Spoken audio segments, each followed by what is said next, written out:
हामीहरूसँगै बसाइँ सर्ने मानिसहरू भन्ने शीर्षकमा पितामाताको शिक्षाद्वारा अनन्तको गृहनगर स्वर्ग राज्यमा प्रवेश गर्न सक्ने बुद्धि प्राप्त गर्ने समय लियौँ।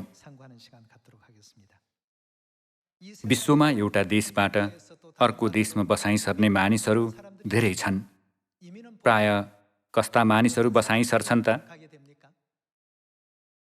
आफ्नो देशमा बस्न धेरै गाह्रो हुँदा अथवा प्राकृतिक प्रकोपले गर्दा वा टार्न नसकिने विभिन्न विशेष परिस्थितिले गर्दा मानिसहरू राम्रो जीवनको निम्ति अर्को देशमा बसाइँ सर्ने गर्छन् नि, होइन र? त्यसो भए हाम्रो जीवन चाहिँ नि त? यस पृथ्वीको जीवन जति कठिन हुन्छ त्यति नै हामीहरू स्वर्ग सम्झन्छौँ। त्यसैले म अनन्त खुसी उपभोग गर्न सकिने स्वर्गीय देश चाँडै फर्कन चाहन्छु भनेर सोच्ने व्यक्तिहरू पनि धेरै हुनुहुन्छ।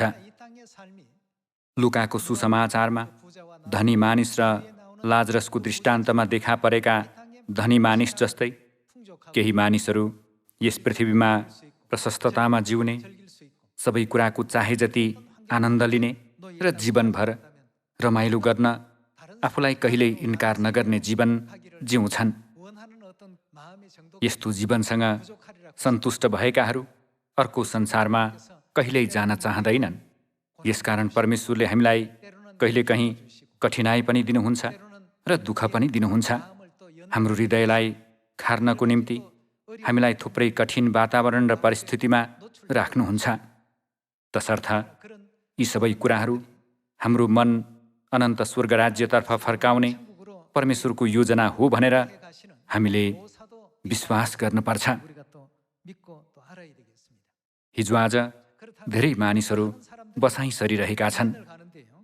यो वर्ष मात्र मध्य र दक्षिण अमेरिकाका थुप्रै देशहरूबाट ठुलो सङ्ख्याका मानिसहरू संयुक्त राज्य अमेरिकामा बसाइँ सरे।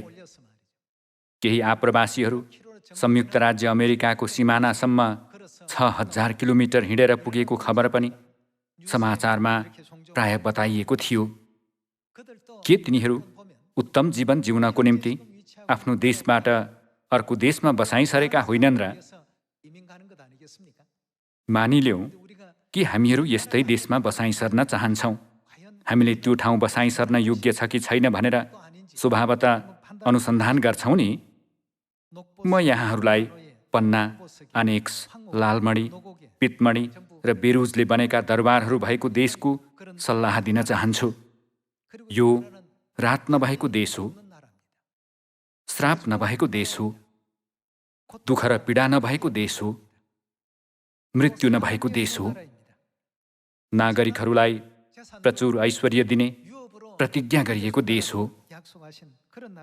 हरेक दिन हर्षले भरिएको देश हो, हरेक दिन खुसीले भरिएको देश हो।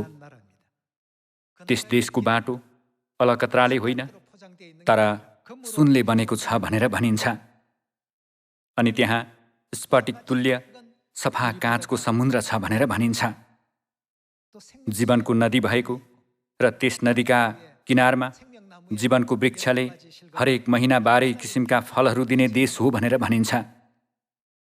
एकैछिन कल्पना गर्ने हो भने पनि संसारमा यस्तो देश साँच्चै छ र भनेर आफैलाई सोध्न पुगिन्छ। यस पृथ्वीमा यस्तो देश छैन। यदि यहाँहरूलाई यस्तो आश्चर्यपूर्ण देशमा बसाइँ सर्ने अनुमति दिइयो भने चाहिँ नि त के यहाँहरू तुरुन्तै जान चाहनुहुन्न र? हालसालै होन्डुरास, एल साल्भाडोर, ग्वाटेमाला जस्ता देशहरू समाचारमा देखा परेका छन्। गत वर्षदेखि यस वर्षसम्म कोभिड-19 का कारण मानिसहरूले धेरै आर्थिक कठिनाई र दबावहरू भोगिरहेका छन्। आँधीका कारण धेरै घरहरू डुबेका छन्। सरकारले पनि पीडितलाई सहयोग गर्न सकेन। यस्तो असहाय अवस्थामा अमेरिका मात्र जान पाइयो भने सबै किसिमका फाइदाहरू उपभोग गर्न सकिन्छ भन्दै उनीहरू आफ्ना बच्चाहरूको हात कसेर समाउँदै हजारौं माइलको बाटो हिँड्छन्। यी परिवारहरू अमेरिकाको सिमानासम्म हिँडेर जान्छन्। मेक्सिको हुँदै अमेरिका पस्न सकिन्छ जस्तो देखिन्छ। उनीहरूले दलालहरूसँग आफ्ना बच्चाहरूलाई सिमानाको बारबाट फ्याँकिदिन समेत अनुरोध गर्छन्, किनकि सीमा सुरक्षाकर्मीले बच्चाहरूलाई मरुभूमिमा भेट्टाए भने उनीहरू सुरक्षित हुन्छन्। उनीहरू यस्ता उपाय अपनाएर भए पनि अमेरिकामा पस्न सक्दो प्रयत्न गर्छन्। संसारका मानिसहरूले समेत राम्रो र सुखद भविष्यको निम्ति बसाइ सर्न भरमग्दुर प्रयत्न गरिरहेका छन् भने हामी चाहिँ नि त? हामीले ध्यान केन्द्रित गर्नुपर्ने देश नै परमेश्वरको राज्य हो। त्यसैले आजको प्रवचनको शीर्षक बसाइ सर्ने मानिसहरू हो। म अमेरिका गएको भए तापनि मैले सुनले बनेको बाटो कहिल्यै देखेको छैन। तर यो देशको कुना कुनाका सबै बाटोहरू निखुर सुनले बनेका छन्। त्यहाँ मृत्यु नै छैन, शोक पनि छैन। हामीले यस पृथ्वीमा भोगिरहेको दुःख, कष्ट, पीडा, वेदना र सबै प्रकारका कठिनाइहरू विलीन हुने संसार हो। यसको साथै हामीले ठुलो उत्तराधिकार र पृथ्वीका कुरासँग तुलनै गर्न नसकिने सम्पत्ति पनि पाउनेछौँ। यसकारण स्वर्गमा बसाइ सर्नु वास्तवमै उत्कृष्ट रोजाइ हो भनेर हामी अझ विश्वस्त छौँ। अहिले संसारको सबैभन्दा धनी व्यक्ति माइक्रोसफ्टका संस्थापक बिल गेट्स हुन्। तिनको कुल सम्पत्ति झन्डै 133 अरब डलर छ भनेर अनुमान गरिएको छ नि, होइन र? तर तिनको ईर्ष्या गर्न आवश्यक छैन। वास्तवमा धनी को हो त? हामीहरू एकदमै धनी मानिसौँ। हाम्रा सबै धनहरू भविष्यमा चाँडै प्रवेश गर्ने परमेश्वरको राज्यमा जम्मा गरिरहेका छौँ। अहिले हामीसँग पर्याप्त छैन भन्दैमा हामीहरू गरिब वा खाँचोमा परेका मानिसहरू हौँ भन्ने अर्थ होइन। यहाँहरू विश्वासको जीवन जिउनुहुन्छ भने परमेश्वरको प्रतिज्ञालाई 100% विश्वास गर्नुपर्छ। तब बल्ल यहाँहरूले जीवनमा साँचो खुसी पाउन सक्नुहुन्छ। यी चाहिँ बाइबलमा भएका वचन मात्र हुन्, तर वास्तविकता यस्तो छैन भन्दै वर्तमान अवस्थाको वास्तविकताका कारण परमेश्वरको प्रतिज्ञालाई त्याग्नु हुँदैन।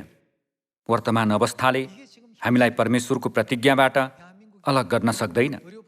कोरियामा सबै नागरिकहरूका निम्ति राष्ट्रिय स्वास्थ्य सेवा प्रणाली छ।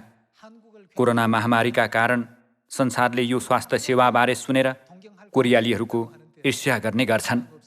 यो प्रशंसनीय भए पनि के यसले पीडा र मृत्युलाई हटाउन सक्छ त? परमेश्वरले हामीलाई स्वास्थ्य सेवाको आवश्यक नपर्ने देशमा बोलाइरहनु भएको छ। दाजुभाइ तथा दिदीबहिनीहरू, के त्यहाँ जान उपयुक्त छैन त? संसारको अरू कुनै ठाउँसँग तुलना गर्न नसकिने अनुग्रहात्मक ठाउँ नै परमेश्वरको राज्य हो। यदि यहाँहरू बसाइ सर्न चाहनुहुन्छ भने परमेश्वरको राज्यमा जाने तयारी गर्दा कसो होला? यो नै सबैभन्दा उत्कृष्ट र सही रोजाइ हो। त्यसकारण दया लाग्दा मानव जातिलाई मुक्तिको मार्गमा डोर्याएर स्वर्ग राज्यमा प्रवेश गराउनको निम्ति परमेश्वर यो पृथ्वीमा आउनुभयो। यस पृथ्वीमा उहाँको सेवा कार्य पूरा गरेर जैतुन डाँडाबाट स्वर्ग उचालिनु अघि उहाँले एउटा अनुरोधको वचन दिनुभयो। मत्ती अध्याय 28 को पद 18 को वचन हेरौँ। तब येशू तिनीहरू कहाँ आएर भन्नुभयो, स्वर्ग र पृथ्वीमा समस्त अधिकार मलाई दिइएको छ। यसकारण जाओ र सबै देशका जातिहरूलाई चेला बनाओ। पिता र पुत्र र पवित्र आत्माको नाउँमा तिनीहरूलाई बप्तिस्मा देऊ। मैले तिमीहरूलाई आज्ञा गरेका सबै कुरा पालन गर्न तिमीहरूलाई सिकाओ। हेर, म युगको अन्त्यसम्म सधैँ तिमीहरूका साथमा छु भन्नुभएको छ। मत्ती अध्याय 28 मा मैले तिमीहरूलाई आज्ञा गरेका सबै कुरा पालन गर्न तिमीहरूलाई सिकाओ भनिएको छ। के सिकाउनु पर्छ त भन्दाखेरि स्वर्ग राज्य प्रवेश गर्न चाहिने सबै शर्तहरू सिकाउनु पर्छ। अध्यागमन स्वीकृति पाउनको लागि पूरा गर्नुपर्ने केही आधारभूत शर्तहरू हुन्छन्। ती आवश्यकताहरू पूरा नगर्ने मानिसहरू त्यस देशमा पुगे पनि प्रवेश गर्न सक्दैनन् र फिर्ता पठाइनेछन्। हामीलाई परमेश्वरको राज्यमा बसाइ सर्न योग्यको व्यक्ति बनाउनको निम्ति के परमेश्वरले यस पृथ्वीमा आउनु भएर सुसमाचार प्रचार गर्नु भएन र? सुसमाचारलाई अङ्ग्रेजीमा गुड न्युज भनिन्छ। यसको अर्थ असल खबर हो। किन यसलाई असल खबर भनिएको होला? किनकि यसले महिमित देश अर्थात् स्वर्गीय राज्यमा प्रवेश गर्न आवश्यक सबै शर्तहरू सिकाउँछ। यसले हामीलाई परमेश्वरको सन्तान बन्न सक्ने गरी आवश्यक कदमहरू चाल्न लगाउँछ। यसकारण यो नै संसारका मानिसहरूले अति प्रतीक्षा गरेको उत्कृष्ट खबर हो। यो मानव जातिको निम्ति महान खबर हो, साँच्चै गुड न्युज हो। यो खबर आफूसँग मात्र नराखिकन धेरै मानिसहरूलाई जानकारी दिनु नै परमेश्वरको इच्छा हो नि, होइन र? सुनेर कार्यान्वयन नगर्ने मानिसहरू बाहेक सुसमाचार पालन गर्न प्रयत्न गर्ने मानिसहरू सबै यो देशमा बसाइँ सर्न सक्ने गरी अर्थात् परमेश्वरको राज्यमा प्रवेश गर्न सक्ने गरी सहयोग गर्नु नै परमेश्वरको इच्छा होइन र? त्यसो गरेर यहाँहरू र म पनि पितामाताले स्वीकार गर्नुभएको नयाँ करारको कामदारको रूपमा परमेश्वरको राज्यको उत्तराधिकार प्राप्त गर्न सक्ने स्वर्गीय सन्तानहरू सबैजना हुनेछौँ भन्ने आशा गर्दछु। परमेश्वरको राज्यमा प्रवेश गर्नको लागि पहिलो शर्त भनेको नै परमेश्वरलाई चिन्नु हो। 2 थेसलोनिकी 1:7 हेर्ने हो भने इन्साफको दिनमा परमेश्वरले यस पृथ्वीमा आउनुहुँदा परमेश्वरलाई नचिन्नेहरूलाई दण्ड दिनुहुन्छ भनेर भनिएको छ। परमेश्वरलाई चिन्छु भन्नेले पिता परमेश्वर साथै माता परमेश्वरलाई पनि चिनेर विश्वास गर्नुपर्छ। यो नै पहिलो शर्त हो। होशे अध्याय 6 पद 3 हेरौँ। आओ हामी परमप्रभुलाई मानौँ। परमेश्वरलाई चिनौँ भन्ने अर्थ हो नि हामी परमप्रभुलाई मान्नका निम्ति प्रयत्न गरिरहौँ। उहाँको आगमन सूर्योदय झैँ निश्चित छ। उहाँ हामी कहाँ वर्षाको झरी जमिनलाई भिजाउने आखिरी वर्षा झैँ आउनुहुनेछ। पद 6 किनभने म बलिदान होइन दया चाहन्छु र होम बलि भन्दा परमेश्वरको मान्यता भनेको परमेश्वरको ज्ञान, केजेभी अनुवादमा परमेश्वरको ज्ञान भनिएको छ, अझ बढी चाहन्छु भनिएको छ। फेरि भन्नुपर्दा परमेश्वरको राज्यमा प्रवेश गर्न अर्थात् बसाइँ सर्न सकिने निश्चित शर्त भनेको नै परमेश्वरलाई चिन्नु हो। तसर्थ हामीले यो शर्त पुरा गर्नुपर्छ। हामीले पिता परमेश्वर साथै कसलाई चिन्नुपर्छ त? हामीले माता परमेश्वरको अस्तित्वलाई चिनेर विश्वास गर्नुपर्छ। अनि पिता परमेश्वर र माता परमेश्वरले स्थापना गर्नुभएको नयाँ करारको सत्यता कार्यान्वयन गर्न पनि भन्नुभयो नि। यर्मिया अध्याय 31 पद 31 हेरौँ। परमप्रभु भन्नुहुन्छ, ती दिन आउनेछन् जब इस्राएलको घरानासँग र यहुदाको घरानासँग म एउटा नयाँ करार स्थापना गर्नेछु। तिनीहरूका पुर्खाहरूसँग मैले बाँधेको करार जस्तै यो हुने छैन। जब मैले तिनीहरूलाई हातमा समातेर मिश्र देशबाट डुर्याएर ल्याएको थिएँ, परमप्रभु भन्नुहुन्छ, तिनीहरूले मेरो करार भङ्ग गरे, यद्यपि म तिनीहरूका पिता थिएँ। परमप्रभु भन्नुहुन्छ, ती दिनपछि म इस्राएलको घरानासँग यो करार बाँध्नेछु। तिनीहरूका मनमा मेरो व्यवस्था राखिदिनेछु र तिनीहरूका हृदयमा त्यो लेखिदिनेछु र म तिनीहरूका को हुनेछु? परमेश्वर हुनेछु र तिनीहरू को हुनेछन्? मेरा प्रजा हुनेछन् भन्नुभएको छ। निश्चय नै परमेश्वरको प्रजा भएमा स्वतः उहाँको राज्यमा प्रवेश गर्न सकिन्छ। परमेश्वरले केद्वारा यस्तो प्रतिज्ञा गर्नुभयो? नयाँ करारद्वारा। विगतमा तिमीहरू मेरा प्रजा होइनौ भनिएको ठाउँमा अब चाहिँ मेरा प्रजा भनेर बोलाइनेछन्। विगतमा तिमीहरू प्रेम पाउने स्थानमा थिएनौ, तर अब प्रेम पाउने स्थानमा राखिनेछौ। उहाँको राज्यमा बसाइँ सर्न सकिन्छ भन्ने अर्थ हो। यो नै परमेश्वरले खुसी साथ स्वीकार्नुहुन्छ भन्ने अर्थ होइन र? पद 34 देखि लगातार हेरौँ। परमप्रभुलाई चिन भनेर अब उसो कुनै मानिसले आफ्नो छिमेकीलाई वा आफ्ना दाजुभाइलाई सिकाउने छैन, किनकि सानादेखि लिएर ठुलासम्म तिनीहरू सबैले मलाई चिन्नेछन्। परमप्रभु भन्नुहुन्छ, किनकि तिनीहरूका अपराधहरू म क्षमा गर्नेछु र म तिनीहरूका पाप फेरि कहिल्यै सम्झने छैन। यो विषयलाई ध्यानमा राख्दै हामीहरू स्वर्गराज्य जान सक्ने गरेर परमेश्वर र हामी बीच कस्तो करार स्थापना हुनुपर्छ त? परमेश्वरले नयाँ करार स्थापना गर्नुभयो र म तिमीहरूका परमेश्वर हुनेछु र तिमीहरू मेरा प्रजा हुनेछौ भन्नुभयो। यो कुरा पुरा हुँदा केही समय अघि भनेको रात नभएको संसार, फेरि श्राप नभएको संसार, हरेक दिन खुसीले भरिएको संसार, राजा बनाउनुहुने संसार, पीडा नभएको संसार, शोक नभएको संसार, मृत्यु समेत नभएको संसार, प्रेमले भरिएको संसार, चाहेको कुरा सबै पाउन सकिने संसार, चाहे जस्तो बन्न सकिने संसारमा प्रवेश गर्न सक्ने गरी परमेश्वरले ढोका खोलिदिनुहुनेछ। तर यो अवसर अरूलाई प्रदान गरिने छैन। मत्ती अध्याय 7 को पद 21 को वचन हेर्नेछौँ। मलाई प्रभु प्रभु भन्ने सबै स्वर्गको राज्यमा प्रवेश गर्ने छैनन्। स्वर्गमा हुनुहुने मेरा पिताको इच्छा पालन गर्ने मानिस मात्र परमेश्वरको राज्यमा प्रवेश गर्नेछ। त्यो दिन धेरैले मलाई भन्नेछन्, प्रभु प्रभु, के हामीले तपाईँको नाउँमा अगमबाडी बोलेनौँ, तपाईँको नाउँमा भूतहरू धपाएनौँ र तपाईँको नाउँमा अनेक शक्तिशाली काम गरेनौँ र? अनि म तिनीहरूलाई सफासँग भन्नेछु, मैले तिमीहरूलाई कहिल्यै चिनेको छैन। ए अधर्म काम गर्नेहरू हो, मबाट दूर हो। यहाँ अधर्म काम गर्नेहरू हो, मबाट दूर हो भन्नाले आखिरमा परमेश्वरले तिनीहरूको अध्यागमनलाई अस्वीकार गर्नुहुनेछ भन्ने अर्थ होइन र? तिमीहरू यो राज्यमा प्रवेश गर्न योग्य छैनौ। तिमीहरू सबै मबाट दूर हो। नयाँ करार हृदयमा राखेर पालन गर्ने मानिसहरूलाई परमेश्वरले भन्नुभयो, म तिमीहरूका परमेश्वर हुनेछु र तिमीहरू मेरा प्रजा हुनेछौ। अब सदा सर्वदा खुसी, अनन्त जीवन र आशिष उपभोग गर। तिमीले चाहेको कुरा लिऊ। यो स्वर्ग राज्यमा तिमीहरूले अधिकार गर्नेछौ। हामीहरू अहिले त्यस संसारतर्फ दौडिरहेका छौँ। पिता माताले सन्तानहरूलाई यस्तो संसारमा बसाइ सर्न सक्ने गरी सबै कुरा तयारी गरिदिनु भएको छ। बस्ने ठाउँ पनि धेरै तयारी गरिदिनु भएको छ। पिता मातासँगै एउटै टेबलमा खाना खाने क्रममा यस पृथ्वीमा भोगेका कठिनाइहरू फर्केर सम्झने समय दिनुहुनेछ। जेठो, तिमीले पृथ्वीको जीवन कसरी बितायौ?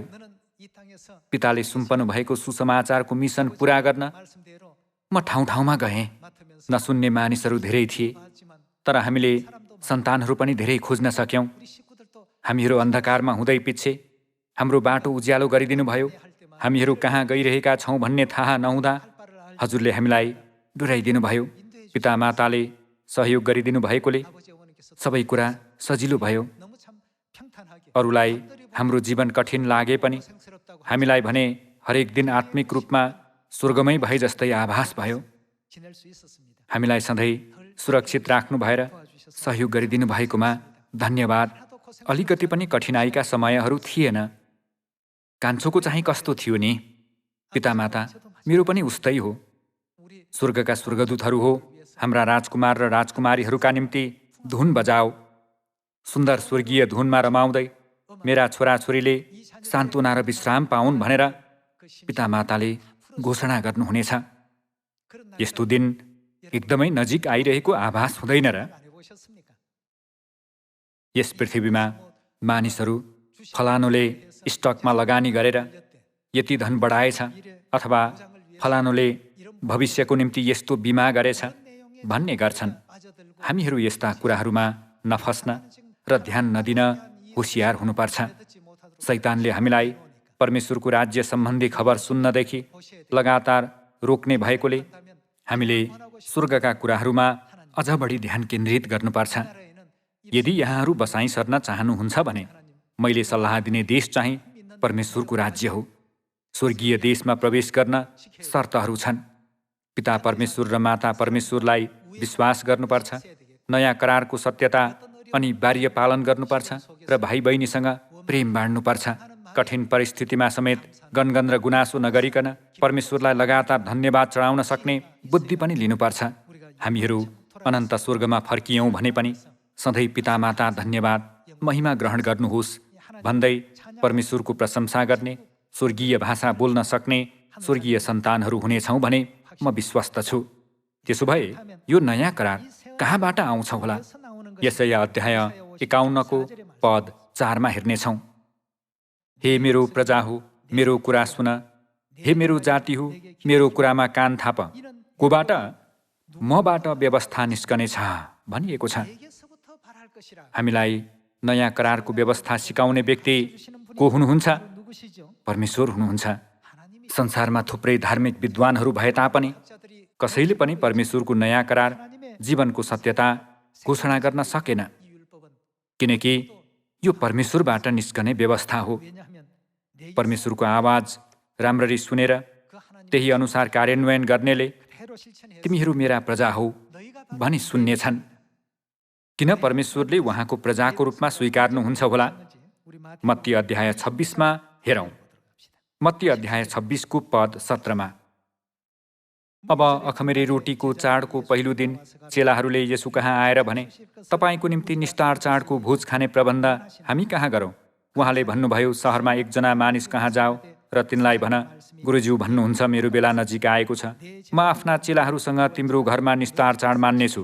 तब येशूको आदेश अनुसार चेलाहरूले गरे र तिनीहरूले निस्तार चाडको प्रबन्ध मिलाए भनेर भनिएको छ। पद 26मा। तिनीहरूले भोज खाइरहेको बेला येशूले रोटी लिनुभयो र आशीर्वाद दिनुभएपछि उहाँले त्यो भाँच्नुभयो र चेलाहरूलाई दिनुभयो र भन्नुभयो, लेऊ खाओ, यो के हो? मेरो शरीर हो। ख्रिस्टको शरीर अर्थात् परमेश्वरको पवित्र देह हो भनेर जानकारी दिनुभयो। पद 27मा हेर्ने हो भने, तब कचौरा पनि लिएर धन्यवाद दिई उहाँले तिनीहरूलाई यसो भनेर दिनुभयो, तिमीहरू सबैले यसबाट पियो, किनभने यो नयाँ करारको मेरो रगत हो, जो धेरैका निम्ति पापको प्रायश्चितको लागि बगाइन्छ। परमेश्वरले निस्तार चाडको रोटी र निस्तार चाडको दाख मध्य हामी सबै मानव जातिलाई दिनुभयो। परमेश्वरको अमरणशील देह हाम्रो शरीरमा आउने भएकोले र उहाँको पवित्र रगत हामी भित्र बग्ने भएकोले यो एउटा चिन्ह बन्छ। यसै कारण निस्तार चाडलाई छुटकाराको छाप पनि भनिन्छ नि, होइन र? निस्तार चाडमा ख्रिस्टको देह र रगत लिएका मानिसहरू 3500 वर्ष अघि प्रस्थानको इतिहासमा देख्न सकिए जस्तै ख्रिस्टको देह र रगत भएका मानिसहरू विपत्तिबाट बच्न सक्छन्। परमेश्वरले तिनीहरूलाई विपत्तिबाट बचाउनु हुने कारण नै नयाँ करारको सत्यतामा परमेश्वरको देह र परमेश्वरको रगत समावेश भएकोले गर्दा हो। त्यसैले यिर्मिया अध्याय 31मा म तिमीहरूका परमेश्वर हुनेछु र तिमीहरू मेरा प्रजा हुनेछौ भनिएको छ। नयाँ करारमा त्यो सम्बन्ध पिता माता र छोराछोरीको रूपमा देखा परेको छ। दोस्रो कोरिन्थी अध्याय 6को पद 16मा। मूर्तिहरूसँग परमेश्वरको मन्दिरको के सम्झौता? किनभने हामी जीवित परमेश्वरका मन्दिर हौँ। जसरी परमेश्वरले भन्नुभएको छ, म तिनीहरूमा बास गर्नेछु र तिनीहरूका बीचमा हिँडडुल गर्नेछु र म तिनीहरूका को हुनेछु? परमेश्वर हुनेछु, अनि तिनीहरू के हुनेछन्? मेरा प्रजा हुनेछन्। यो वचनलाई अर्को पद 18सँग तुलना गर्दै सम्बन्ध कसरी परिवर्तन भयो हेरौँ। म तिमीहरूका पिता हुनेछु र तिमीहरू मेरा छोराछोरीहरू हुनेछौ। सम्बन्धमा यस्तो परिवर्तन ल्याउने निर्णायक कारक नै नयाँ करार हो। परमेश्वरले नयाँ करारद्वारा उहाँको पवित्र देह र अनमोल रगत हामीमा राखिदिनुभयो।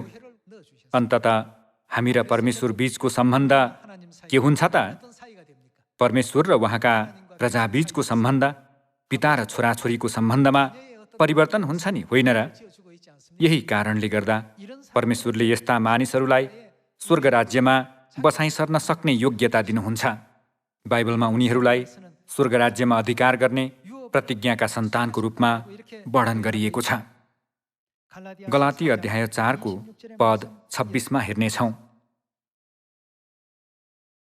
तर माथिको यरुसलेम स्वतन्त्र छ, जो हाम्री आमा हुन्, किनभने लेखिएको छ, हे नजन्माउने बाँझी आनन्द गर, हे प्रसव पीडा थाहा नपाउने मन खोलेर कराऊ, किनभने पति भएकी स्त्रीभन्दा त्यागिएकी स्त्रीका छोराछोरी धेरै छन्। अब हे भाइ हो, इसहाक जस्तै हामी पनि कस्ता सन्तान हौँ? प्रतिज्ञाका सन्तान हौँ। तर त्यसबेला जसरी शरीर अनुसार जन्मेकोले आत्मा अनुसार जन्मेकोलाई सताउँदथ्यो, अहिले पनि त्यस्तै छ। तर धर्मशास्त्रले के भन्दछ? कमारी र त्यसको छोरालाई निकालिदेऊ, किनभने दासी पुत्र स्वतन्त्र स्त्रीको छोरासँग उत्तराधिकारी हुने छैन। यसकारण भाइ हो, हामी कमारीका होइनौँ, तर कसका सन्तान त? स्वतन्त्र स्त्रीका सन्तान हौँ। स्वतन्त्र स्त्री अर्थात् माताका सन्तानहरू सबैले उत्तराधिकार पाउनेछन् भन्ने अर्थ हो नि, होइन र? माताका सन्तानले पाउने उत्तराधिकार कमारीका सन्तानले लिन खोजे भने परमेश्वरले तिनीहरूलाई रोक्नु भएर बाहिर निकाल्नुहुन्छ। परमेश्वरको राज्यको उत्तराधिकार जो कोहीलाई दिइने छैन। नयाँ करारभित्र रहेर पिता परमेश्वर र माता परमेश्वरलाई विश्वास गर्ने सन्तानहरूले मात्र यो उत्तराधिकार पाउनेछन्। तारा राजकुमारी, यहाँ राज्य गर्नुहोस्। पूर्णिमा राजकुमारी, त्यहाँ राज्य गर्नुहोस्। परमेश्वरले सबै तयारी गर्नु भएर अहिले हाम्रो प्रतीक्षा गर्दै हुनुहुन्छ। मत्ती अध्याय 6मा उल्लेखित अधर्म काम गर्नेहरू र प्रकाशमा उल्लेखित कुकुरहरू, मन्त्रतन्त्र गर्नेहरू, व्यभिचारीहरू र झुट बोल्नेहरू स्वर्गमा कदापि प्रवेश गर्न सक्दैनन् भनेर अगमबाडी गरिएको छैन र? अधर्म काम गर्नेहरू कदापि प्रवेश गर्न नसक्ने संसार नै परमेश्वरको राज्य हो। तर हाम्रो लागि परमेश्वरले स्वर्गको ढोका फराकिलो गरी खोलिदिनु भएको छ। यहाँहरूले बसाइ सर्ने शर्त पुरा गर्नु भएर यस पृथ्वीमा परमेश्वरले सिकाउनु भएको कुरा पालन गर्नुभयो भने यहाँहरू सबै प्रवेशद्वारबाट पस्न सक्नुहुन्छ। पिता परमेश्वरलाई विश्वास गर्नुहुन्छ? हजुर, पास। माता परमेश्वरलाई विश्वास गर्नुहुन्छ? हजुर, पास। नयाँ करार सबै पालन गर्नुभयो? हजुर, पास। हामीलाई स्वर्ग राज्यमा बसाइ सर्न अयोग्य बनाउने त्यस्तो कुनै कारक छैन, किनकि पिता परमेश्वरले यस पृथ्वीमा आउनु भएर उहाँको शिक्षा दिनुभयो र माता परमेश्वरले त्यो शिक्षा अनुसार हामी सन्तानहरूलाई हुर्काउँदै हुनुहुन्छ। यसै कारण बाइबलमा परमेश्वर जता जानुहुन्छ उहाँको पछि लाग भनिएको छ नि, होइन र? प्रकाश अध्याय 22मा अन्तिम एउटा वचन हेर्नेछौँ। प्रकाश 22को पद 17मा हेर्ने हो भने पवित्र आत्मा र दुलही अर्थात् पिता परमेश्वर र माता परमेश्वर भन्नुहुन्छ, आउनुहोस्। जसले सुन्छ त्यसले भनोस्, आउनुहोस्। जो तिर्खाउँछ त्यो आओस्। जसले इच्छा गर्छ त्यसले जीवनको पानी सित्तैमा लियोस्। पवित्र आत्मा र दुलही भन्नुहुन्छ। जसले पवित्र आत्मा र दुलहीको स्वर सुन्छ त्यो आओस्। जो तिर्खाउँछ त्यो आओस्। जसले इच्छा गर्छ त्यसले जीवनको पानी सित्तैमा लियोस् भनिएको छ। प्रकाश अध्याय 22को 1 अनुसार हेर्दा जीवनको पानीको नदी कहाँ छ? परमेश्वरको राज्यमा छ। जीवनको पानी ल्याऊ भन्ने कुरा चाहिँ परमेश्वरको राज्यमा जान सकिने अधिकार प्रदान गरिन्छ भन्ने अर्थ हो नि, होइन र? कस कहाँ जानुपर्छ त? पवित्र आत्मा र दुलहीलाई खोजेर गएमा र उहाँहरूलाई भेटेर विश्वास गरेमा उनीहरूले बसाइ सर्न आवश्यक पर्ने सबैभन्दा महत्त्वपूर्ण शर्तहरू पुरा गर्न सक्नेछन्।